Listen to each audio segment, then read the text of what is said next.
Books that speak में आप सभी का स्वागत है। कहानी का शीर्षक है कोरी पंडिताई। कहानी के लिए आभार।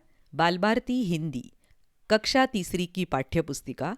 कहानी का वाचन आसावरी दोषी। पंडित बोपदेव सभी से शास्त्रों और पुराणों की बातें किया करते थे। जो उनकी बातें नहीं समझ पाता था उसे वे मूर्ख कहते थे। एक बार पंडित बोपदेव किसी यात्रा पर निकले। पोथी पतरा लिए हुए वे पैदल ही चल पड़े। मार्ग में उन्हें एक बहुत बड़ी गहरी नदी मिली। बिना नाव के उसे पार करना बहुत कठिन था।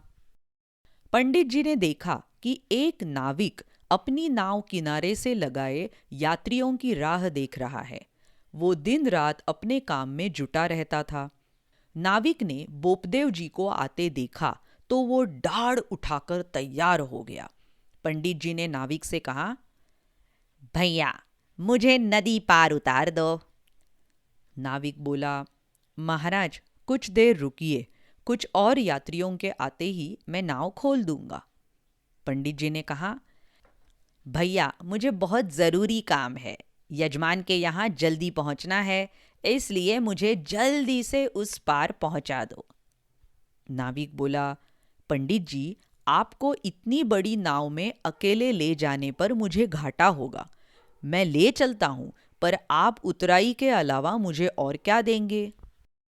पंडित बोपदेव ने कहा, भाई मेरे पास तो बस शास्त्र पुराण का ज्ञान है, मैं वही तुमको दे सकता हूँ। नाविक बोला, महाराज आपके इस ज्ञान से मेरा क्या लाभ होगा? मुझे तो अपने परिवार के पालन पोषण के लिए धन चाहिए। पंडित जी बोले, अरे भाई मैं तुम्हें दो चार ऐसी बातें बता दूंगा जिनसे तुम्हारा और तुम्हारे परिवार का भला होगा। नाविक ने विश्वास कर लिया और खुशी से पंडित जी को नाव में चढ़ाकर ले चला। छप छप करती नाव नदी में आगे बढ़ी। नाविक ने बड़ी उत्सुकता से पूछा, महाराज अब मुझे कृपा करके काम की बातें बताइए। बोपदेव बड़े गर्व से बोले, मल्लाराम तुम कुछ पढ़े लिखे हो या नहीं? नाविक बोला, नहीं महाराज, पढ़ना लिखना मेरे भाग्य में कहाँ, मैं तो बचपन से ही इसी काम में लगा हूँ। पंडित जी ने नाक भौं सिकोड़ कर कहा, है फिर तो तुम्हारा एक तिहाई जीवन बेकार गया। एक तिहाई माने के 1/3।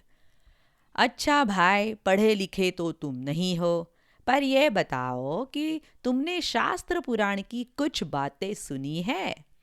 नाविक बोला, महाराज मैं शास्त्र पुराण क्या समझूं, मुझे अपने काम से फुर्सत ही कहाँ कि शास्त्र पुराण सुन पाऊं। पंडित जी झट से बोल पड़े, शिव शिव शिव, तब तो तुम्हारा एक तिहाई जीवन और बेकार गया।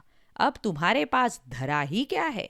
तुम्हारा केवल एक तिहाई जीवन बचा। समझ में नहीं आता कि तुम कैसे आदमी हो। अब तक नाव मझधार में पहुंच चुकी थी। अचानक ही तेज तूफान आ गया। नाव लहरों के कारण ऊपर नीचे होने लगी। देखते ही देखते आकाश काले बादलों से घिर गया। पानी भी बरसने लगा। तूफान और वर्षा तेज थी। नाविक नाव को नहीं संभाल पा रहा था। एकाएक नाव उलट गई। पंडित जी नदी में डूबने उतराने लगे। वे चिल्लाने लगे, अरे भैया मेरे प्राण बचाओ, मैं डूब रहा हूँ।